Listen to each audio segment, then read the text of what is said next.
বিসমিল্লাহির রহমানির রহিম। আসসালামু আলাইকুম। তো আজকে নিয়ে আসলাম একটা পিৎজার রেসিপি। তো আমি জীবনে ফার্স্ট টাইম আজকে একটা পিৎজা বানাইলাম। তো ভাবলাম যে পিৎজাটা আপনাদের সাথে শেয়ার করি।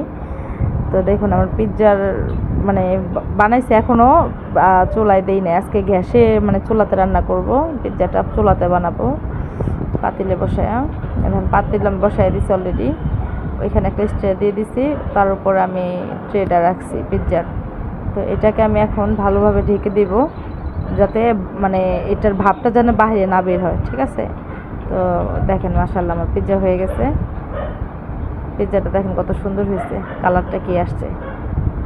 ফার্স্ট টাইম বানাইছি, ঠিক আছে? আপনারা আসলে কেমন হয়েছে আমাকে একটু কমেন্ট করে জানাবেন। যদিও এর আগে কখনো বানাই নাই, নেক্সট টাইম যখন বানাবো তখন পুরো রেসিপিটা আপনাদের কাছে দিয়ে দিব। তো আলহামদুলিল্লাহ দেখেন আমার পিৎজাটা যেমন ফুলছে ওরকম সুন্দর হয়েছে। তো আমার এখানে এগুলো একটু বেশি হয়ে গেছে, উপকরণগুলো একটু বেশি হয়ে গেছে, যদিও ফার্স্ট টাইম বানাইছি। তো যাই হোক, নেক্সট টাইম যখন বানাবো তখন ঠিক হয়ে যাবে।